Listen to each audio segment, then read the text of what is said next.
How's it going, everybody? Thank you for being here. My name is Antonio, and you're about to watch or listen to a conversation that is general and impersonal in nature, one that will contain forward-looking statements, and one that will have absolutely no invitations to trade anything, nor will it include financial or professional advice of any sorts. All right, that all said, I'm talking to Cory Kos. He's Kazatomprom's international investor relations advisor. Cory is a professional geologist by trade.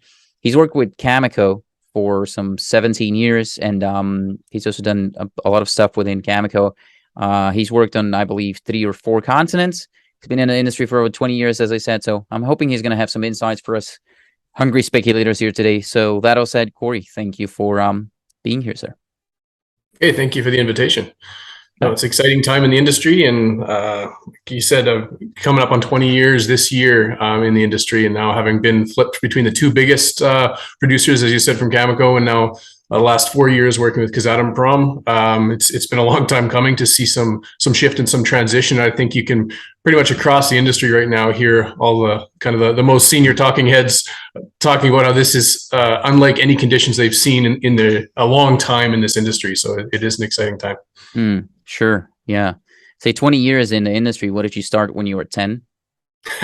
No, I came right out of school, actually, and it was kind of one of those situations where I dropped a class at a certain time, and it turned out when I went to take it again, it wasn't available till the next year. So I did the 4.5-year program, but to my benefit, I ended up finishing at Christmas time, which meant for the winter field season in Saskatchewan, next to no competition for an entry-level job. And I just happened to come in, actually started my career when the uranium price came off a bottom of under $10 a pound. I started January 2003, right around the time the price run began. So I got to kind of see that first cycle going up. At the time, as a geologist, it felt like you only know good times because you only saw it going up. Of course, then we saw what happened post 2008, and then again post 2011. So I've got to see a couple of different parts of this cycle, and now we're coming into an interesting one again.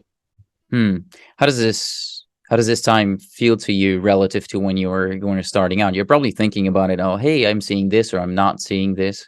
Yeah, I think the difference this time, I would say, is maybe, if you want to call it, a little bit more staying power. It feels like the last time, and we've gone through a few cycles in this industry, as you know. You've had such times that were more supply-driven incidents, more events that were more demand-driven.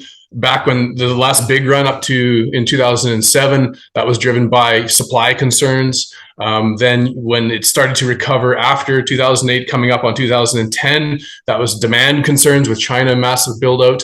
Of course, we all know what happened in 2011, and then things stayed flat for quite a while. But this time around, the talk you have around climate change, clean air. I personally, when COVID hit, I kind of had a little bit of internal fear, thinking, rats, we'd gained a little bit of momentum on these topics. And now this pandemic, this global crisis comes up, and so that all falls by the wayside. And thankfully, that has not been the case. Even through COVID, lots of support for nuclear, for clean air, for the good things that this industry can do for this planet and for society. And so now we're kind of coming into a situation, a unique situation with the energy security issue having emerged as a result of the war in Russia. And so that is an interesting development now that has again shifted the conversation really strongly towards nuclear. So I'd say that every cycle has been fairly unique. This time again unique, but it feels like it's a bit longer term. So we'll see how things emerge in the next few years. Sounds promising to me. And you are mentioning Russia. We cannot not talk about it if we're talking about Kazatomprom without, we cannot talk about Kazatomprom without mentioning the whole situation in Eastern Europe, especially right now. And so what I've been noticing is that there's sort of a growing support that Kazakhstan is showing for Ukraine, and having the history of being very close ally to Russia. That's an interesting development for me. So how does, maybe from a broad, let's take it more broadly and then narrow it down. How exactly does what's going on there right now affect your operations? Well, the situation in Ukraine it has been challenging for the entire industry, challenging for every industry. And I mean, this all comes, of course, on the heels of COVID and the supply chain issues that were created as a result of the pandemic. So it's kind of piling on more issues for us specifically. Yes, we have the deep, long history going back a very long time. It's created deep ties, both economically across the operations. As you know, we have 5 of our operations that are JV'd with Russian partner, and that history doesn't go away overnight. I know there is a lot of push, maybe I guess largely from the Western perspective, to distance every company to distance itself from the situation, from the Russian partners or from Russia altogether. And I mean, having this long border and the as I said, the deep, long economic ties, this is something we have to monitor carefully. And so we are obviously more impacted than everyone else in this industry. And so our biggest impact, as you know, is on the transportation side, moving our material through Russia. It's always gone through the port of St. Petersburg. We have the alternative route, but the primary route is still open.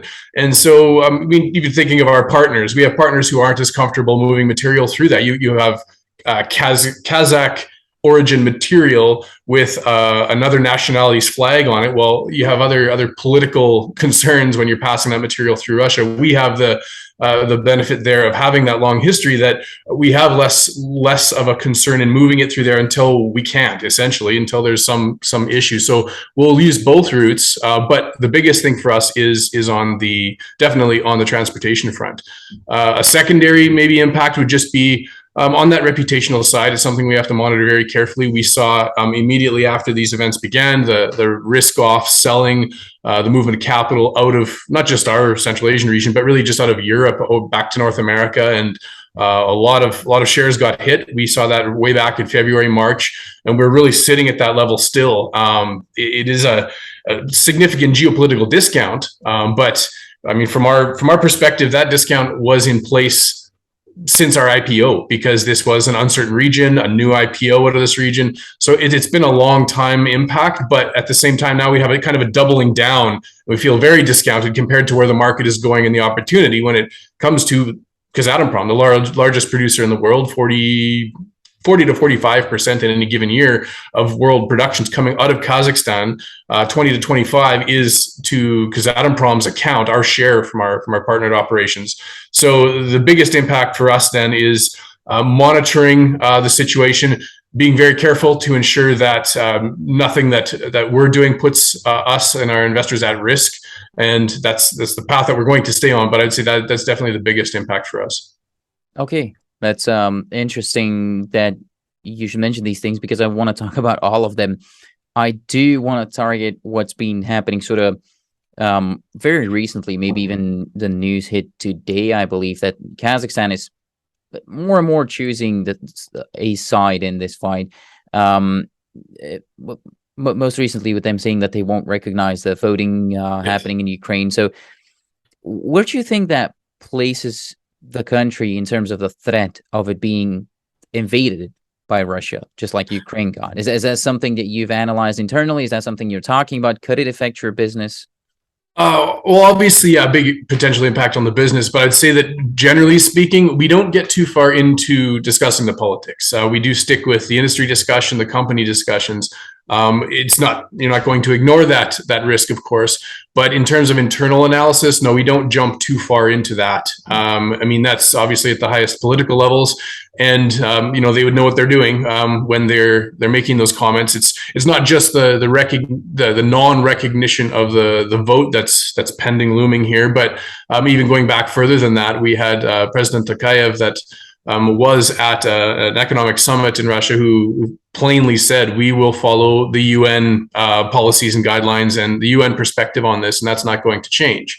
And I think maybe something I've even seen some recent articles looming back again is the sense of tit for tat, the owing of Russia, because the CSTO came into the country in January, into Kazakhstan, and there's a sense that you would owe it, but I think folks have to remember that CSTO is the jurisdictional version of NATO. It is a collective in this region that Kazakhstan was part of founding back in the day. So the fact that Russian troops were in Kazakhstan for the January events was similar to saying, well, if you call in NATO and those troops are mostly from country X, does it mean that you called in country X's military? Well, no, that's not the case. It's just they are the dominant force in the CSTO. Okay, but so bottom line is that there's well, actually, there's a lot of talks around a bifurcated uranium market right now, split between sort of the East and the West.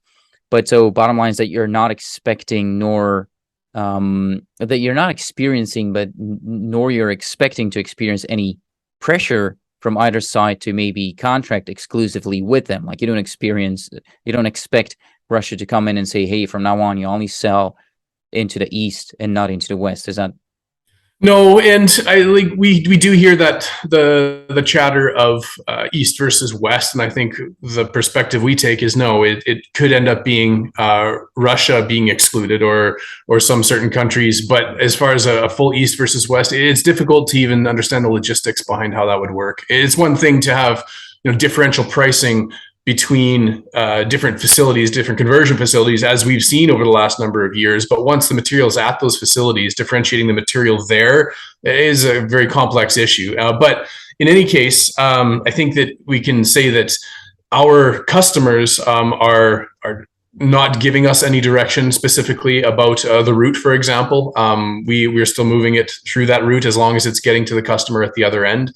That's their area of focus. And we are not getting in the conversations with customers. We're not having them come right out and say, we just, we're going to reduce business. We can't buy from you because of where you're located in your tough neighborhood. No, I mean, as I said, we're 42%, I think, of production coming out of Kazakhstan. And it's not just us. Remember, when you buy Kazakh material, you're not always just buying Kazatomprom. You're buying Uranium, you're buying Cameco, you're buying other companies' material as well out of Kazakhstan.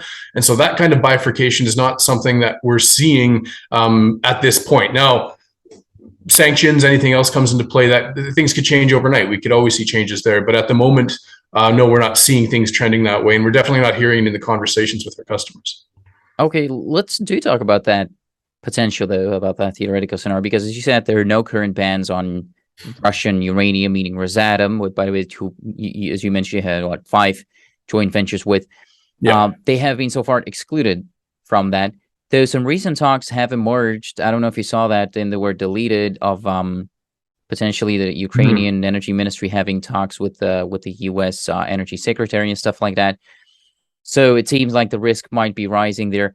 Kazakhstan is obviously not being sanctioned yet. But what happens if that happens? Like, what happens if any sanctions were imposed on you or Rosatom from the West? What happens to your JVs with Rosatom, but also outside of the country? And who would you sell your uranium to in that theoretical case? Yeah, I can safely say that we don't feel threatened. Kazakhstan doesn't feel threatened for sanctions directly in any way. And I think as you said, even hearing the president's words, not recognizing these votes and staying on the right side of things, and flat out saying that we will, as a country, won't do anything that will allow Russian companies to skirt any kind of sanctions. And so I think we've stayed very carefully on the side of that we'll do everything as a country to avoid sanctions. But for us, the exposure then, as Kazatomprom, is those 5 JVs. 3 of those are more 50% or more owned by the Russian partner, and that's where you get exposure to secondary sanctions. So that there's 2 that would be fine, but those 3, and what it would mean is that if Rosatom was to be sanctioned, if the Russian entity was to be sanctioned, or energy and uranium sanctioned, it would mean that we wouldn't be able to buy our own production from those 3 JVs. That's how it works with those JVs, is each partner buys their share at the market price, and then they get back the difference between the mining cost and that market price they paid through a dividend at year end. And so what it would mean is we couldn't interact, neither partner could interact with those JVs. Those 3 JVs, a significant proportion of more than 25-30% of our production coming from those JVs. And so it is an area that we watch carefully. In the event that there were sanctions put in place, we would be in a situation where we would have to determine if we could change the structure in some way to avoid the impact. And as we've seen, the Kazakh government has come right out and said that we're going to do everything to avoid being impacted by sanctions. So we feel that we'd have support there in doing what we have to do. But as I said, at this point, nothing in place. You've pointed out the rumors we've heard, the deleted tweet, but honestly, going back over the last 6 months, that's happened more than once, where somebody comes out with a comment and it kind of fades back. And the reality is there is a significant global industry reliance on Russia. You have more than 25% of conversion. I want to say I've heard numbers between 30 and 40% of enrichment.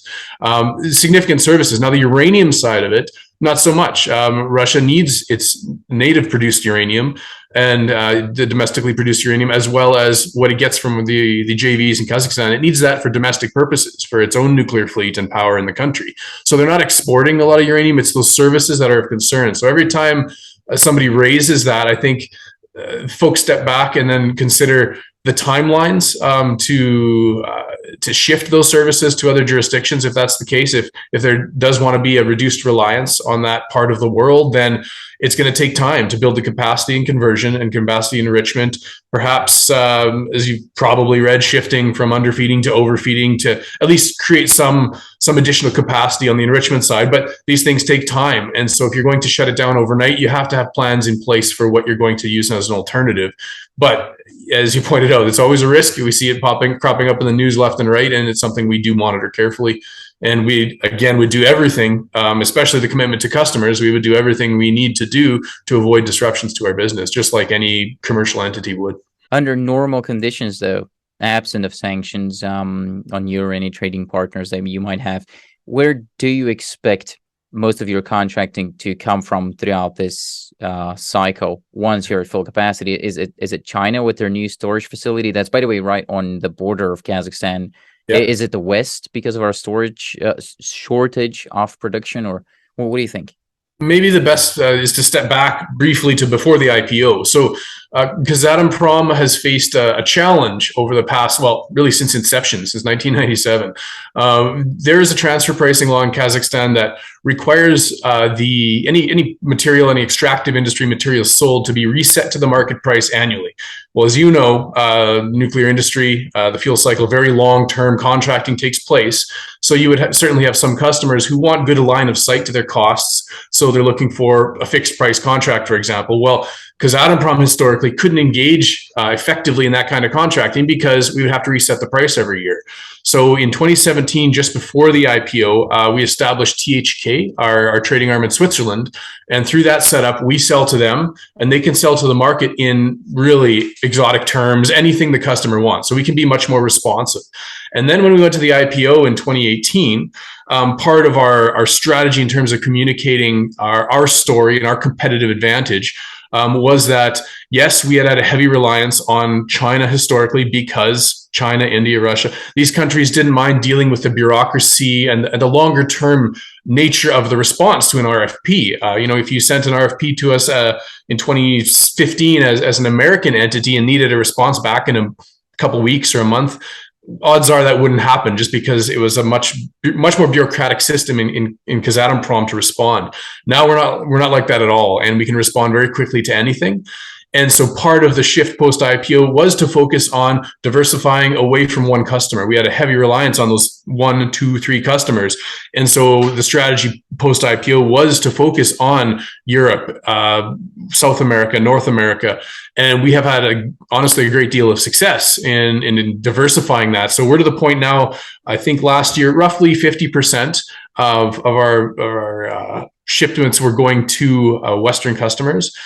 This goes from I can't remember the numbers off the top of my head pre-IPO, but heavy reliance on China, Russia, and in India. And so now we're in a situation where we can ship out through St. Petersburg or the alternative route to those Western markets. And it's about roughly half of our production going that way. So it is not the full, whatever it'll be this year, 22,000 tons going out through St. Petersburg. It's about half of that. And that continues to be the focus. And that is, as you see in the maps everywhere, the areas of the world where uranium is produced are not the same areas that have nuclear power and consume it. So I think there's always a focus on moving this material around. There's talk of a couple potential reactors in Kazakhstan, but again, these are going to be small. When you're half the industry, you're shipping it out of the country almost all the time. So it's moving largely to the West. And I think that continues to be the focus just because at the moment, going to the US, for example, that's the biggest consumer, the most reactors. Now we have the advantage of being right next door to the largest growing market, that is China. And if they stick to their plans into the 2030s, they could become the largest consumer. So we have that kind of benefit right now of exposure to both markets. One that has been historically the largest consumer and one that is the largest growth market. So those are definitely our two areas of focus. But I would say, no, it's not a strict focus on Russia or China. We are very much still involved in selling to the Western markets. And we don't, I would say, have a lot of, disclosure and press releases talking about the success there, simply because the customers there concerned about confidentiality, and you write these things into your contract. So we don't talk about it in any way that anyone could identify a specific contract that was won by a specific utility or anything like that. But from our perspective, we do want to talk about the success we've had. And hopefully at one point here, we have kind of a critical mass where the specifics of a contract can't be identified through our disclosure. But I can say at this point that we've had a lot of success with several large US utilities. And on the heels of what's been happening overseas, they're not coming to us to question their purchases and their contracts. In fact, they're looking to already expand the relationship and add on to the end of some of these contracts that they've just signed. So there's some positive things happening outside of our little part of the world as well. Let's talk about how you get the uranium to those partners in the West. I know that as you mentioned, there are no restrictions on your normal route through St. Petersburg in Russia. You said over half of your exports have to pass through there or something along those lines. But you also have that alternative line through the Caspian and the Black Sea. So when it comes down to using that route, I think you've used it a few times already. But that seems like, when I looked at it on the presentation, it seemed like quite the route, as it goes. Like, it goes on a train, then it goes on a small ship, then it goes on a train, and then on a bigger ship, and that ship has to cross through the Adriatic Sea, I guess, and then the Gibraltar Pass between Spain and Africa, and then it has to cross the Atlantic Ocean to reach the West in a 15,000 kilometers journey, something along those lines. And yeah, it is a little bit more complex, but I'd say the biggest thing, the routing, the timing isn't as much the concern. It is the fact that commercial carriers don't enter the Black Sea. So you're right. We go from our mines across the Caspian, Azerbaijan, Georgia, to the Black Sea. But because the commercial lines aren't going in there, we do have to charter our own full vessel. And when it comes to chartering a vessel, you're not just obviously not adding a container, you're paying for the whole ship. So economically, the best bet is to fill it up as much as possible. So even right now, we are using that route. We have half of a shipment that has crossed. It's sitting at the port in Georgia, and we're waiting for the other half to now be moved by train. And once it's there, then we'll have enough to fill the ship, and it'll be more economic per pound to move that material. So that's I'd say the biggest difference in that route. Now you're right, we do move it a couple of different times, but the trans-shipping happens in Georgia because remember that this isn't just a Class 7 nuclear material issue. This is shipping of everything in and out of Kazakhstan, potentially. If there's a disruption going through Russia, it is all import-export. And so we do have the Kazakh government support in the fact that they are having these discussions as well from a broader import-export perspective. And so when we're moving the material for these last few years, you mentioned we've done it since 2018. We've done a couple shipments a year kind of thing. I want to say we're at shipment number 7 or 8 now. And when we move that material, it goes by rail.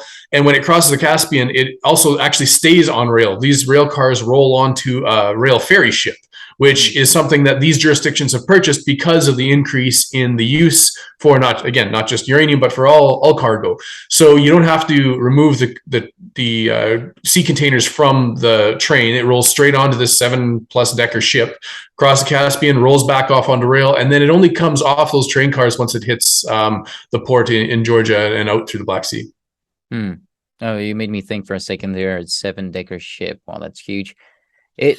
I am thinking about the capacity though of that route. If you want to, if Kazakhstan wants to move other stuff through it as well, wouldn't that result in delays? And also, how much of your annual production can you transport using that route?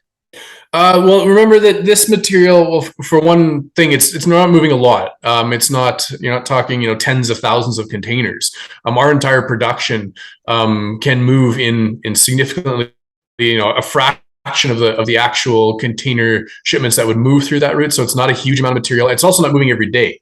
As I said, we've got kind of half a shipment sitting for a few weeks now at the port, and the rest will come. And this is just because this, again, long-term industry. If we're shipping to a customer and they're taking title of it at a conversion facility, well, it's not being used in a nuclear reactor for 2, 3, maybe 5 years. It's become inventory. So it's not just in time delivery that we need to get out. There is time to move it.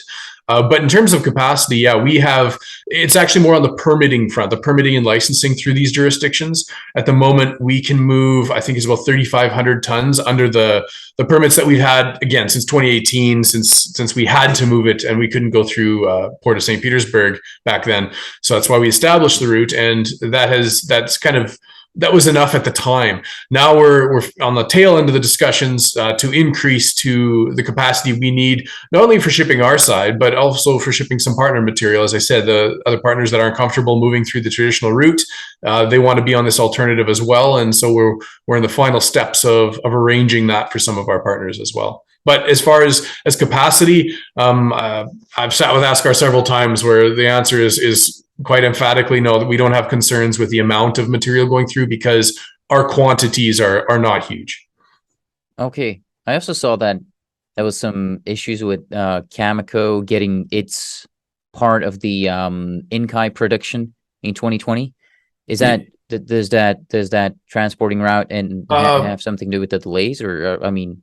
For 2022, you mean? Yeah, no, there was, for this year, yeah. 2020, I mean 2022. Yeah, it is part of the alternative route. That was a choice by Cameco Corporation. I mean, from my perspective, being in Canada right now, and you can understand from a Western perspective. Again, you have Kazakh origin material with a Canadian company title on it, going through a part of the world where they're not comfortable moving it, quite frankly, and that's perfectly fine. And so again, I think the underlying question we usually get on that is it driven by customers that are saying we don't want?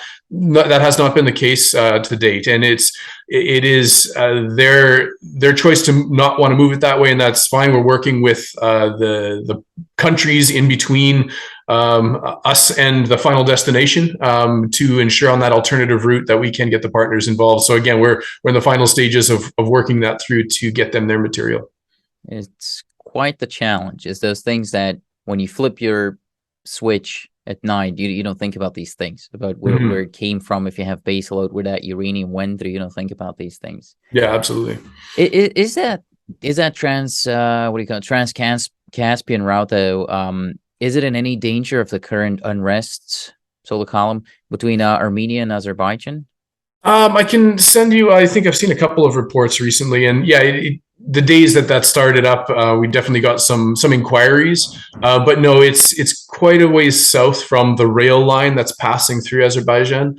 So the risk from our perspective, from our marketing team and our logistics perspective, has remained very low. Well, I guess no transport really is. That's why you have insurance too, but it's not a risk-free route, after all. No, absolutely. But if that risk keeps growing, so will your insurance expenses, I'm assuming. So if, and that's a big if, I realize that, but if the situation worsens and it starts affecting both of your routes, are you working on any potential third route, or are there even possibilities to be considered for a third route to get your uranium to the West? Yeah, the other alternative that we've been working on from the beginning has been shipping to the east through China. So moving the material through China, whether you drop it at the Alashanka border and then take title of something else at the port at the other side, move it out, or move your material all the way through, or whatever the case may be. The issue coming through China is, of course, they've massive nuclear field build out. They've been bringing in material for years, for a decade now, and they don't have a good process for exporting uranium. They haven't had to. So right now our discussions are with them in terms of whether that could be established and that could be set up. from our perspective, if anybody can do it, we can. Again, with these long partnerships that we've had, partnerships in some mines with our Chinese partners. So we believe that's a process that's worth pursuing, and that's something we're looking at right now. And then the alternative is also swaps. That's something that doesn't come up too often in the industry, but that would be, for example, the Chinese have a mine in Africa, and if they take the production from Husab and they move it and they leave it sitting at the French conversion facility, well, it's unlikely they're going to use the services of that conversion facility when they have the full fuel cycle in China. So eventually that material needs to be shipped back to China. Well, if we can save on the shipment by taking a 4-day rail car ride right to the border of China, and they then do this, what's called a swap deal, where the location swap, they take possession of the material at the Alashankou warehouse that we just sent them. They give us title to the material they have sitting in France or in Canada or in the US or wherever it might be. We can arrange those kind of deals. Now, that doesn't go on forever, of course, limited. Eventually you have to get the actual material out. But this, again, we're not sending this stuff on a daily basis or even a weekly basis. So we have time to manage through these things. We have a number of these risk mitigation tools that could help us along the way if there were specific instances of challenging issues in an area, whether it be on the primary route or the alternative route. Okay, this seems like a good overview of the transportation issues sort of column. I do want to go back to the topic of contracting, though. And I know you probably can't tell me too much, or you can't tell me everything, but it seems like there are pounds appearing out of nowhere on the spot market. And it also seems like utilities aren't hungry enough for contracting, or not as hungry as I expected them to be when I first started getting into uranium.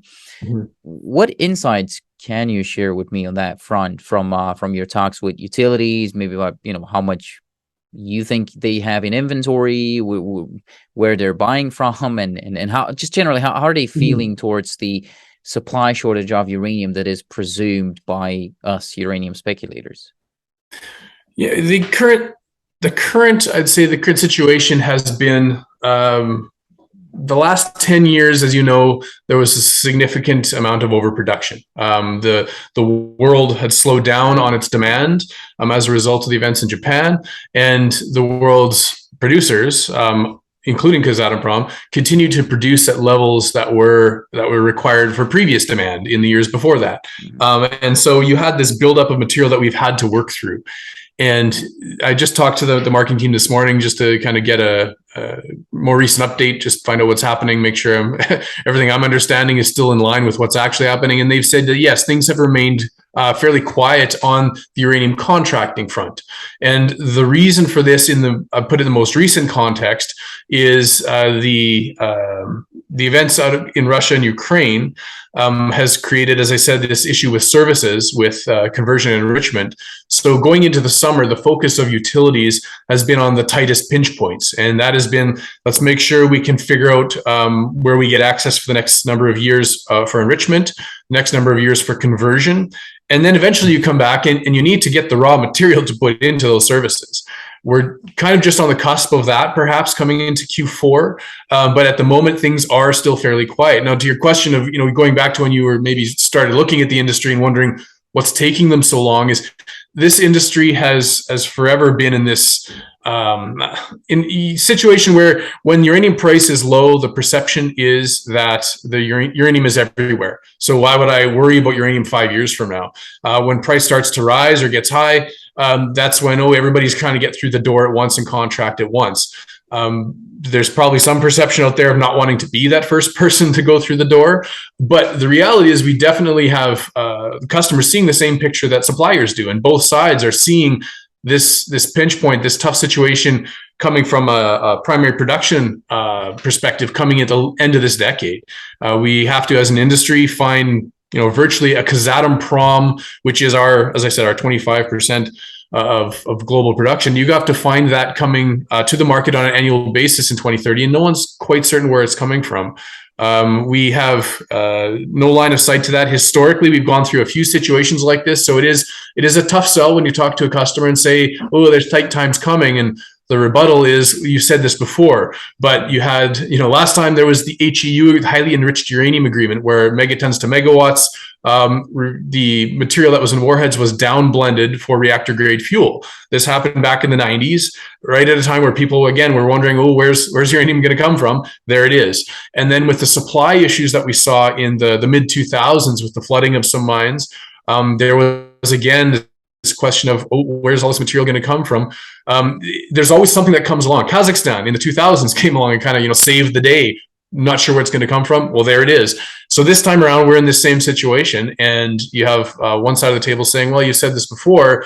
And I think both sides are, however, thinking once they leave the room, okay, but it's not clear where it's coming from this time. There are a few good projects out there for sure that could come on, but those definitely don't come on risk-free, and they don't come on, they never come on at the costs that are expected. So it remains to be seen how this next phase of primary production is going to come on. And more importantly, if you want it to come on, you got to give it time. This isn't an industry with the oversight that we have, everything nuclear, everything radiation related.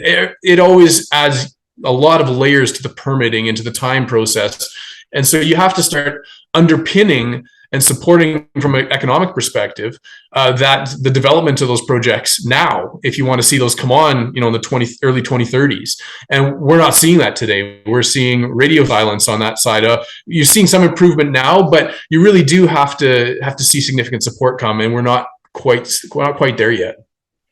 And those projects, as you mentioned, they often don't come in on time, nor do they come in on budget, nor are they able to make money at the price that was shown in the feasibility study. So there's a big ifs. So you're talking about Q4, though. When you're talking about that, what exactly do you mean? Do you expect more contracting to start happening by Q4, or do you think more contracting will happening next year? I think probably a combination of both. It remains to be seen. I mean, I obviously don't have the game plan of the utilities in front of me, kind of thing, for Q4. But typically, and this goes back again to history and whether you want to use history as the guide or not, when you go back, Q4 has been a more heavier contracted time of the year. Now, the different situation, different scenario. It always seems to revolve in this industry around uncertainty. And as long as the uncertainty is overhanging from what's happening in Ukraine, it could create a situation where everyone kind of sits on their hands a little bit longer. So yeah, you could go into 2023. But I think the message isn't necessarily even about timing. It's that the focus is on the services right now, but those services don't run without uranium to put in them. So eventually the conversation does have to come back to, okay, now we need to secure the uranium. And to the extent that the uranium is easy to find, seems to be getting more and more in doubt. You have the financial players in absorbing the near-term pounds.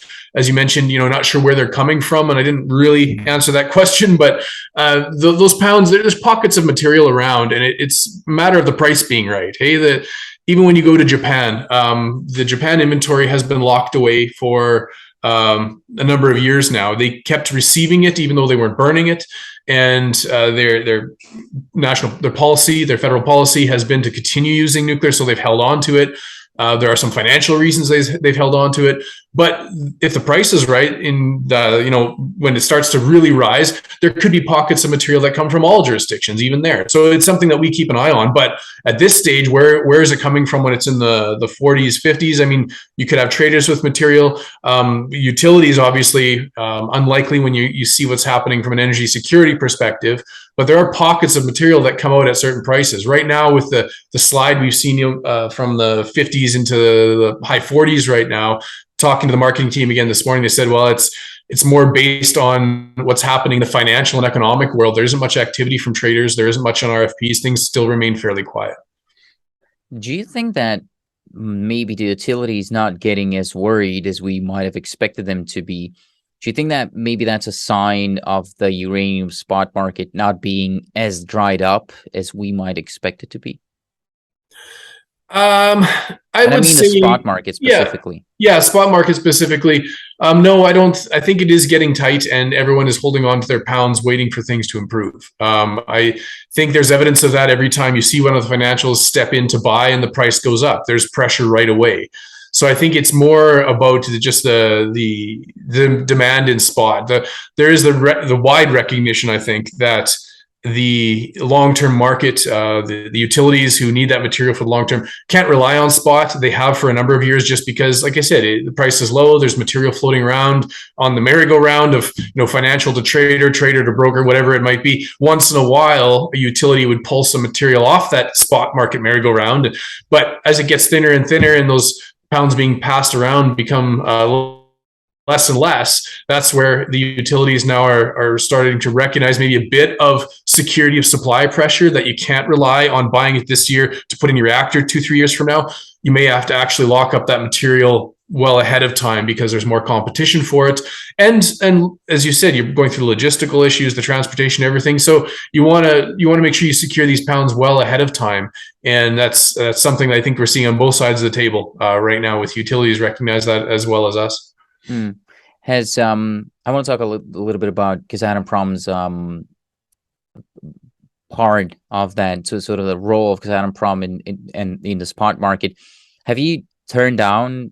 Can you tell me if you ever turned down offers for selling into the spot market? Well, we don't sell into the spot market. That's something that I think that there's maybe some terminology confusion.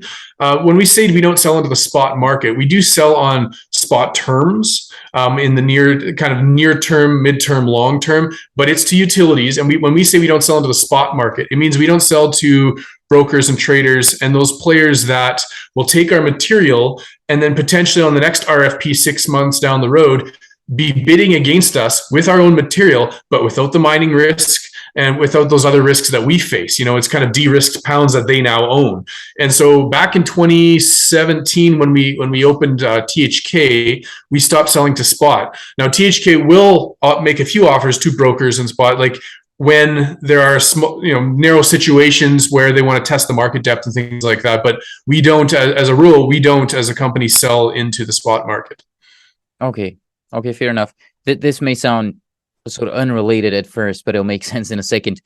If you had to stick a number to your production cost, and I'm not asking about the all-in sustaining cost, I don't like that number, but just about the average expense that you have to make in order to turn your land package into cash, how much does that cost? In total, maintenance and everything on top, to take uranium out of the ground and sell it, deliver it to your customers into West, if you include for insurance of the transportation, just everything on top of it. And also, you might want to talk to that point as well, if you include inflation, because Kazatomprom has, according to my research, has averaged about 40% inflation over the last 30 years, gone through hyperinflation multiple times. So it's now also kind of struggling with that. So what is your total cost for you to make free cash flow? Yeah, that's a tough one to get into, just because, from a guidance perspective, I can't really talk about the numbers that are not what we've been talking about historically. But I'd maybe touch on inflation and touch on a few costing issues. The inflation, I think, is a big area of focus right now, not just for us, but for everyone. It's not just impacting us. Materials are getting more expensive. It's getting tougher to get them into the country. We've had to, not necessarily go with the traditional cheapest supplier of a given material. We've had to expand our search for those materials. Key things like pipes, pumps, the drill rigs that we need.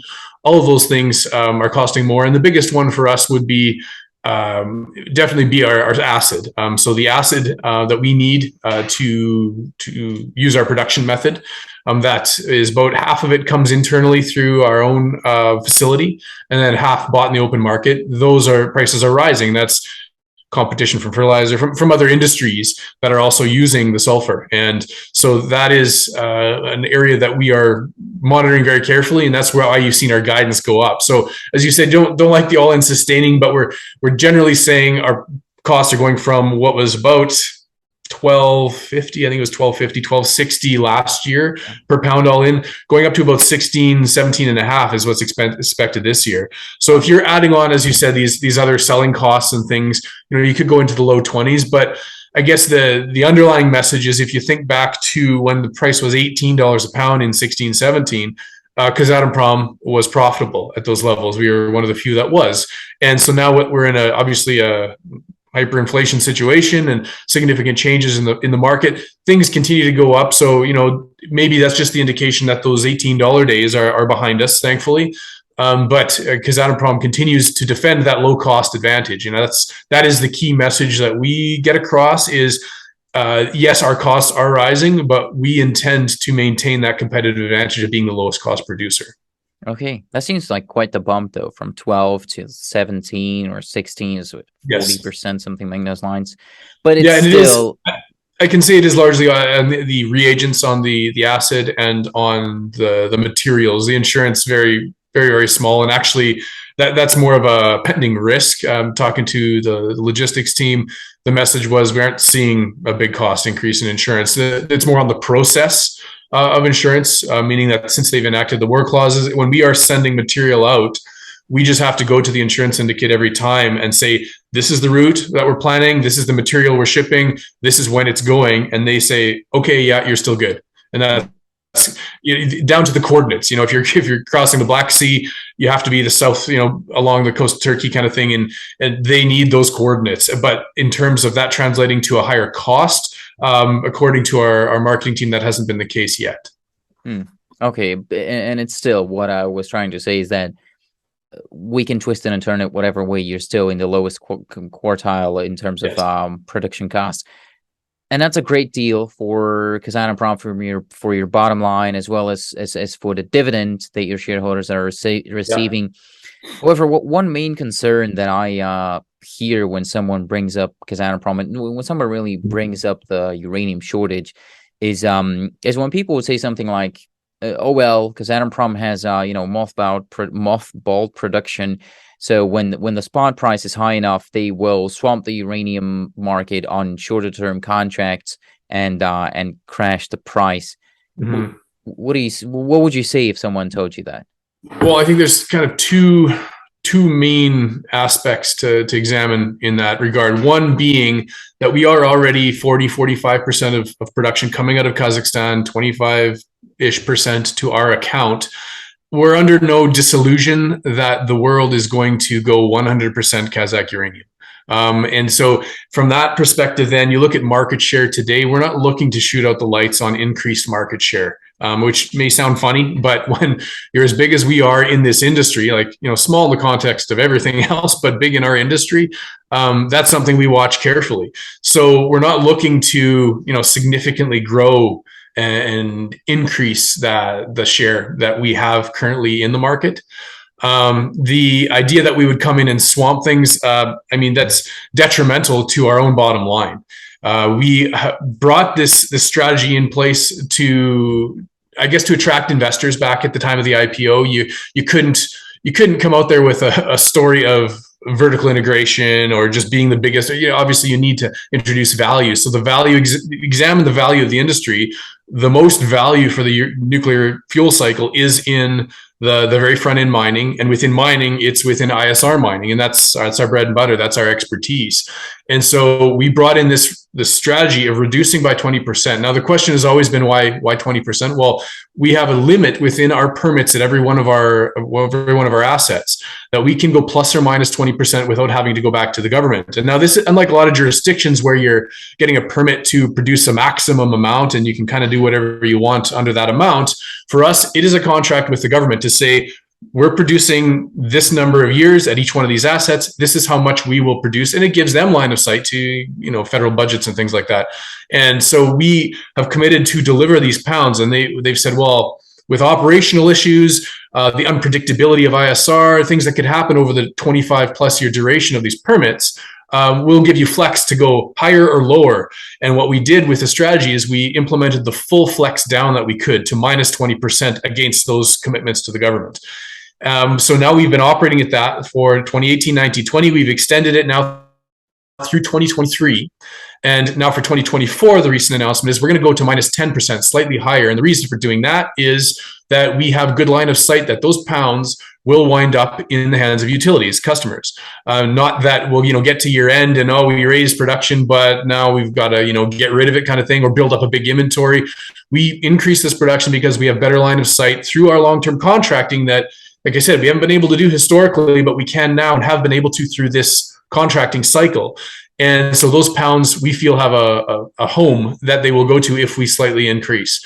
If price was to rise significantly, I think that's maybe the second message, is that the rising price isn't what's driving our decision to increase production. If it goes to $90 tomorrow, it has to be fundamentally driven, and we have to see, as Kazatomprom, the success in our contracting in locking up higher prices and higher volumes. Because again, we don't want to bring it out of the ground and then just be splashing it in the market and taking us back down to that $18 price or $20 market. That's what we saw, I think, when we went to the IPO and focusing on value, was that, yeah, sure, we were making money at $18, but why is the lowest cost pound in the market setting the price? That makes no sense. And nothing ever follows perfect economics, of course, but really it should be the last pound, the high-priced African asset or a US asset or whatever it might be, that brings that cost up, the value of the uranium up based on that cost, and then the bottom quartile enjoys greater profits. That is the strategy that's been put in place. And the focus, we talk about minus 20%, but the underlying strategy there is a focus on value. So the idea that we're going to see price rise and then we're just going to tank it, well, as I said, for one, market share is an issue. We're not fooling ourselves that we're going to grow significantly on that front. And it's only detrimental to our value proposition, which is not just for our investors, but for the Kazakh people. Maximize the value of this asset the country's been blessed with. That's a very good answer. Something else that I usually answer to that is that Kazatomprom might be doing sort of the opposite of swamping the market, as Kazatomprom is also one of the founders and one of the main shareholders of the ANU, the Kazakh Physical Uranium Trust, that buys and holds uranium as a long-term investment. So, but by the way, maybe you can tell me more about the plan there. Are they mostly buying from you? Will they be mopping up, as they call it, pounds from the spot market, like Yellowcake and Spot are? And sort of what's the end goal for that fund? I could talk just briefly about it, because what we've been communicating lately is that they do actually have their own website now. They are a separate company, not a subsidiary. So we are honestly nothing to do with them other than an investment.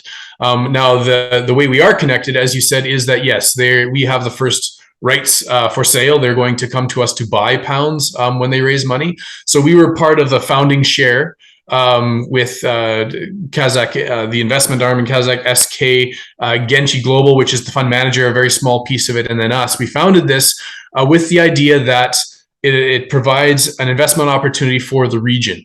Historically, even going back to the IPO, we had a number, for example, Middle East, Asian investors that said, well, we're not interested in your equity, but we would like to own uranium or assets or whatever the case may be. And so we thought at the time, okay, well, maybe a fund would be of value. Now, I know it appears, I think, externally that this was an opportunistic, jump to the market because of the success Sprott has had, but this has been in the works since the IPO, since 2018. It's just taken that long to develop it.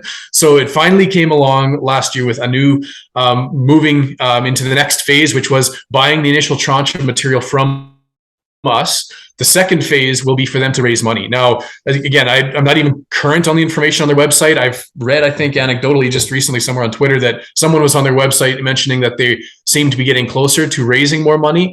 In the framework agreement, they can raise up to $500 million. And yes, that would go towards buying uranium initially from us. But in the event that we couldn't supply it, they also have the possibility of going on the spot market. But right now, I can't even say if it would be IPO'd and something that people could buy shares in, or if they would find that $500 million just through private investment. And that could be the case as well. You could end up with this company that stays private, which obviously maybe a little bit less transparency in terms of what they're doing and what they're raising at different times. But in any case, as you said, absorbing pounds from the market is kind of the end goal there, and holding for the longer term. Now, I think there's been some speculation when this initially was announced that, oh, this is just a place to stash excess pounds, and that's not the case. We don't make any decisions on them selling the pounds. If they did want to sell it, yes, we have the first right to buy back the material we sold, but we don't have a position on their board. That was an option, and we said, no, we need to keep the the arm's length kind of thing and leave the decision making in the hands of this independent organization.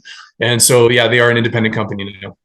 Communicating that to the market, I assume, might be challenging too, because when somebody's talking about it, you're going to hear it being mentioned as Kazatomprom's physical fund. That's pretty much how it's mentioned. But it sounds to me like it might be structured differently than SPUT, for example, where SPUT is owned by the people buying shares of it. So if they wanted to sell the pounds of uranium, John Ciampaglia, their CEO, told me that he would have to raise a vote with his shareholders if they wanted to do that.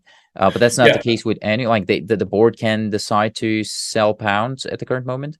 There are limitations on the time that they have to hold the pounds and the values. So yeah, they can't just do it on, at any given time. There are some restrictions around it, but it would be the same. Sprott is the only one structured that way, because even Yellowcake is in the same way. You could sell into the market, but obviously it would be negatively perceived by the market.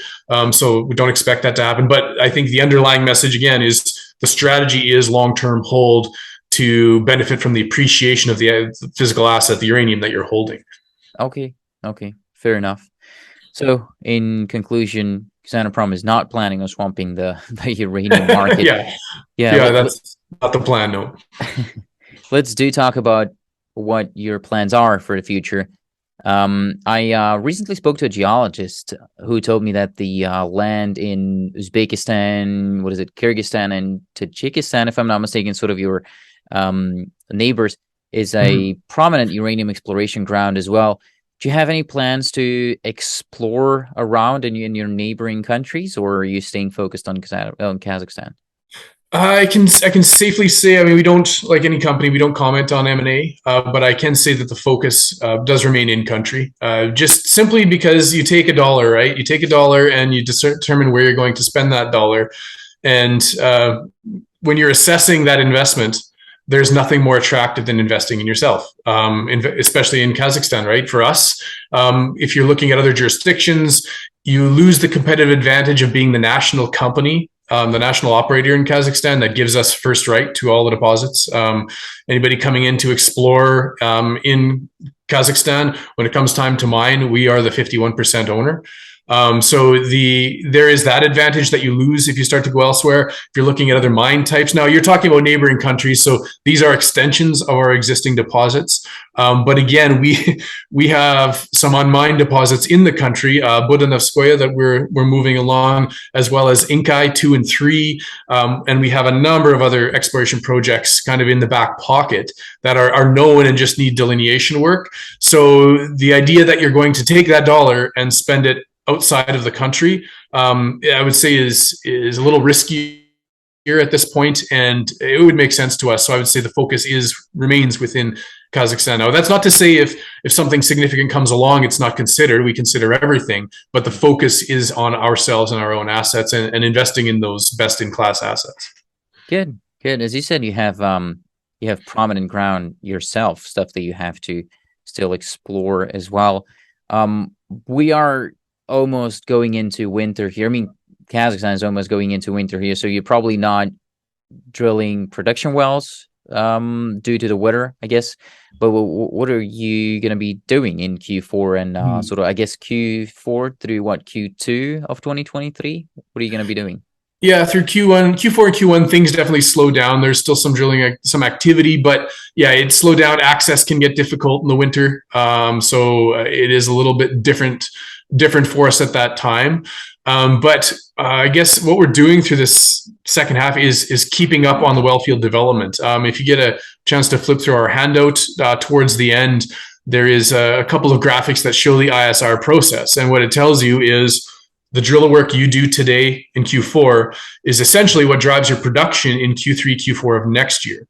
So in the first half of this year, where you saw us slightly below our 2021 production volume by comparison. And I think we did mention in the disclosure as well that we are behind on our plan for the first half of this year. Now, we plan on catching up. We haven't changed our guidance, but the result of the resulting lower production the first half was because of the supply chain issues in the early part of 2021. So I'd say what we're doing now in the second half of this year is remaining diligently focused on ensuring we get the supplies and the materials we need for well field development to ensure that we can achieve our production plans for next year. Okay. And that's the uranium part specifically that we are discussing here. Yes. But you're also active in other parts of the uranium fuel cycle. And you're currently working on a conversion facility that's U3O8 to UF6 conversion plant, basically. Can you tell me more about the plans and goals for Kazatomprom to be more vertically integrated in the nuclear fuel cycle as a whole?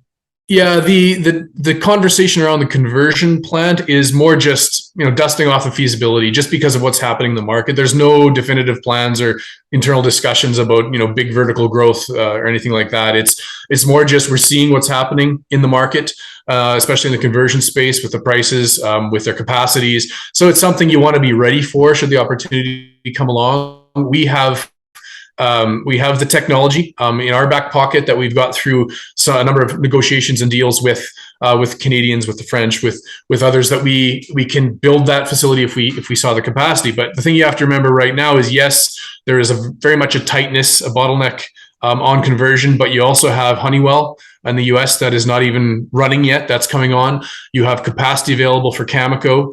They're not at nameplate capacity. The French I think they're ramped up now, but they were ramping up their new facility. And in any case, the capacity picture isn't clear yet. And as recently as, WN8 came up a few times a few weeks ago, but going back to WNFM conference in Montreal in June, that question came up from some utilities, from other players asking the conversion owners, saying, so you guys are, ramping these facilities, you're increasing production, you're increasing capacity, and every single one of them, the folks from Converdyne, the folks from Cameco, all of them were saying consistently, this is the same as the uranium situation. Unless you're underpinning those decisions with contracts and putting your money where your mouth is, no, we're not doing any of that yet. And that included at the time the underfeeding, overfeeding proposition for enrichment, was asking the enrichers, have you shifted to overfeeding? How much more money, how much more uranium are you buying in the market and competing with? And all of them said, well, no, we have to see the contracts. We have to see, we've all done this before in this industry, where you listen to the promises and then you build out capacity and something happens and it just disappears. And that's not something anybody's willing to do again right now. So from our perspective on conversion, it's just a matter of monitoring and being ready should capacity be needed, especially capacity in our part of the world. If our region stops using our Russian neighbor and needs something, perhaps there's an opportunity there. But again, it's not clear enough to us yet. What you're maybe thinking of is the refinery technology. We are implementing some of the refinery technology at our Ulba metallurgical facility in East Kazakhstan. And that is, again, maybe just back up just for a split second, the access to these technologies have been provided to us through these historical shifts in our strategy. We started out in the 2000s of just, going from nothing to being the biggest. Once you become the biggest in 2010, the strategy shifted to vertical integration. Let's look at what else from the fuel cycle we can bring into the country. Mm-hmm. And through that time, we had a number of the partners coming to us who were, maybe a little more than halfway through their leases on their uranium assets, coming and saying, we want to extend these. We don't want to lose these best in our portfolio assets. And our response as a company was, okay, but you got these for free. Back in the 90s and early 2000s, you got them for free because you brought money, you brought people, you brought technology. We have all that now. We can run these assets ourselves. What else can you bring to the game? And so again, at the time, it was a focus on vertical integration. So these companies, as part of the deals, extending the life of their leases for the uranium, provided technology for conversion, for refinery enrichment. We got into a deal in Russia that we've now kind of stepped back on. We have one share, but we haven't used it at all. But access to enrichment if our customers want it. On the fuel fabrication side, you just saw the completion of a historic deal there with the Chinese, where back in 14, 15, 16, the negotiations were, okay, the Chinese company would like to get into an asset in Kazakhstan. We said, okay, what else can you bring? Well, they brought the expertise from a fuel fabrication perspective. So we just finished building a commercial fuel fab plant, again, at the Olba metallurgical facility. The Chinese company, Chinese partner has committed to the full output from that facility. So they're buying the production from the facility. And we sold them in turn a 49% share of our Ortalık operation. Now, we had a few folks asking, well, why did you do this deal? Well, again, this goes back to honoring commitments. Back in 14, 15, 16 is when we agreed to these deals and we followed through. Would we sell today? Remains to be seen. But at the time, it was a focus on getting that fuel fabrication plant into the country. So that's where we have access to these technologies. But for implementing conversion specifically, we have to see how things play out before we become any kind of a different player in that segment. Mm-hmm. But you still have the plan to be vertically integrated throughout the fuel cycle and be an important player? I'd say not necessarily. I mean, the focus of the if you think strategically, the focus is still on mining. That's where the most money is. If you analyze each part of the fuel cycle, as I said, the most value is in mining and ISR mining. The next best value is in enrichment, but a very, very difficult market to break into from a technological perspective. Very, very protected technologies and only a few players in the game kind of thing. And then when you go to other things like the fuel fab itself, lower margin. When you go into conversion, well, removing this year, historically lower margin, but improving economics now. So those have been the focus. So I'd say, yes, there's maybe some examination of vertical integration, but it remains through the lens of our value focus strategy, focus on value. So if prices and conversion fall away, well, obviously an indication that you don't need more capacity while our interest falls away, but we'll keep watching it from a value perspective if there is value in that piece of the nuclear fuel cycle puzzle. Okay, so summed up, your plan is to stay focused on what brings in good margins and what makes you money. It sounds kind of logical for a business, right? Well, it does, but yeah, historically that has been an issue because there has been a focus on being the biggest and just breaking into this industry that we've been a big player in, but not really a dominant player, if you want to think of it that way. And so the shift is definitely more towards value. And we've now spent the last number of years with the transparency post-IPO of proving time and time again that is the focus. I've been wondering about how your strategy might have changed in the recent past, because there's also there have been speculations around your CEO stepping down earlier this year, and then the board has now promoted Mr. Mukhanov, if I'm pronouncing it correctly, from COO. So it's within the company. It's an internal promotion from COO to now being the CEO. What do you think the plan is there? Does Mr. Mukhanov remain at the helm for the time being, and you go looking for a new COO, or are you going to be looking for a new CEO instead? No, this was Mr. Mukhanov's transition to CEO. So we are now in the process of finalizing a new person for the chief operating officer. It's been tough to communicate, obviously, the movement of the chief executive officer. You had Mr. Pirmatov, who guided us through the IPO process. An amazing person, amazing CEO who really balanced the interests of the West, the interests of the locals, the interests of the neighbors. Very, very, very good in that way in prioritizing the different pieces that he needed to. When he left, there was always the concern, quite frankly, that you get somebody landing in charge that's not from the industry. That we are in such a unique industry, it's difficult to, I would say, be credible without some experience in it. So it was very good to see Mr. Sharipov come on. Mr. Sharipov, 30-year veteran, more on the technology and fuel cycle side than the commercial side. And so he came up to speed quickly with Askar Batyrbayev, our chief commercial officer. Did a good job bringing him up to speed. But at the end of the day, he just determined for personal reasons he was moving on. I don't know where he's moving on to. I haven't heard anything more from that. But we went through a search, and it was determined that Mr. Mukhanov, he's the best qualified. And from my perspective in investor relations, excellent to be bringing somebody on with technical background, Yeah. operating experience, some international experience working for the French. So he has a broad enough perspective, and again, some on the commercial side someone that we can bring out and talk to investors, because admittedly, there was a hindrance there with the previous CEO not speaking any English. So we did start to get a little bit of feedback from some investors indicating, it was a bit concerning, understanding that we're in a different jurisdiction and things do operate differently. You're not as much strategy in the hands of one person, perhaps, guiding at the helm.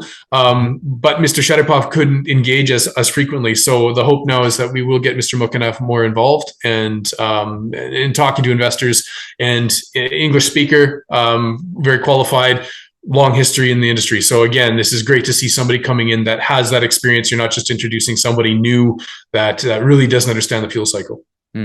Okay. Having mentioned talking to investors, it's also an interesting topic, I guess, to target. And I am trying to wrap it up here. I don't want to take up too long of your time anymore. What kind of reactions are you getting from them? Or like, are they calling you? Are you calling them? What is sort of the vibe towards uranium within the big investment funds, I guess? Yeah, post IPO, we had a few big blue chip investors that were definitely supporting, and a number of the more hedgier funds kind of got in at the IPO, and everyone wanted to see what this company looked like from a disclosure perspective going forward. Because it's great you put out the IPO, everything's laid on the table, but does it ever get updated again? That was the concern I heard from people. So immediately we came out with an annual report that was, aligned with international practices. We've done our half-year reports and annual reports. So we do a quarterly trading update. So we've remained transparent. And so from the investor perspective, up until the events, I would say in February, not even so much January, but in February, with Russia going into Ukraine, that is a bit of a turning point. And up till there, lots of support. And after that, and what again, I mentioned at the beginning, it wasn't just us; it was just the risk-off movement of capital out of the region. Everything, we saw a number of other small Kazakh entities that are also listed getting hit. We have not recovered as substantially, but we have not had any shortage of calls. We definitely have a lot of outreach from the investors we've talked to for a number of years. There's a number of newer funds on the ESG side of things that are getting interested in following us more closely. And I would say even just after this summer, everyone has been balancing that risk reward. And I think the perception with the unknown, the uncertainty, the risk was heavy for our jurisdiction, obviously. So by default, we're captured in that. But as we've come through the summer, the risk reward, maybe the risk has somewhat decreased, small amount, but the reward has significantly increased. I think when people are starting to see the energy security, the continued need for clean air, climate change, you see a number of these jurisdictions that you just thought would never turn back to uranium. And you see them now leaving reactors on, saying they're going to extend the lives. And a number of jurisdictions that were just delaying plans to really get involved, saying now we're earmarking money, billions of dollars to increase our use of nuclear power. There is, last week on the news here in Saskatchewan, where I'm at, Sask Power, the Crown Corporation, talking about siting for small modular reactors. They're talking about couple locations where they're planning it. I, honest to God, never thought in my career I would ever hear the local jurisdiction talking about nuclear power. I go back to when before I started in this industry, when I was going to university and having, the debates at the table with my own father, who bit of a not in my backyard approach when they were planning a refinery around Saskatoon, where I am. And yeah, that everything has changed significantly in that regard. So the fact that you have all these different jurisdictions now considering it, I think there's just a huge shift in the perception for nuclear power. And that is definitely been a boost for the entire industry. And so now as we come into fall, I've anecdotally heard some comments even from some analysts saying we're getting a lot more inbound interest specific to Kazatomprom because of that shift in risk reward. The risk, is only improving modestly from day to day. The uncertainty is still very much an overhang, but the benefit is starting to outweigh that risk. And so there's some interest from some folks who are either dusting it off because they put it aside for a year, or there's some that are dusting it off that have put it aside for 10 years that are now coming back and getting interested in the segment again. Why I'm asking this is because I'm wondering whether you really need all that interest because of because of your financial situation generally, based on your financial results from the first half of 2022, you had almost like $1 billion in cash. Yes, over $500 million in net debt, I believe. But you also have a rising uranium price, potential for better contracting that is going to result in more free cash flow for you. So how's the financial situation right now? Do you really, and maybe the plans of what you do, like, do you need to be raising money? Do you need to be talking to these investors, and maybe talk to me around the financial situation in general? On the financial side, I mean, Camilla, our CFO, has said we recognize the structure, the capital structure not being ideal because we are negative net debt, and so the focus though is what would you spend that money on if you're going to raise. Now there's potential maybe for some green projects, that kind of stuff, but no significant capital raise in that way. But what I would see we would be looking at from that investor perspective and investor interest is that in the event that down the road our majority shareholder Samar Kazina does want to potentially put more shares on the market. I mean, I can't speak to that, no idea. Right now they couldn't, because there is a legislated limit of 75% has to be owned by them, only 25% to free float. But if that were to change in the future, well, obviously, again, you're talking about a company that is the national company in Kazakhstan for everything nuclear, everything uranium in the fuel cycle.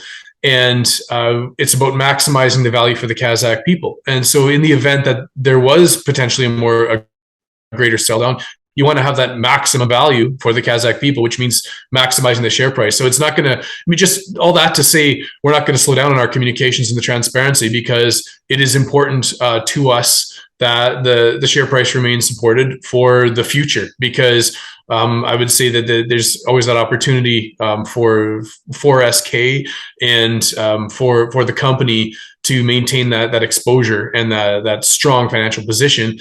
It's good for everybody involved. And you mentioned, like, from the cash perspective, I mean, that's something I often get question on, how the minority interests are protected in this company. Well, from my perspective and a lot of others, that's probably the area that the majority shareholders' interests are really aligned with the minority shareholders.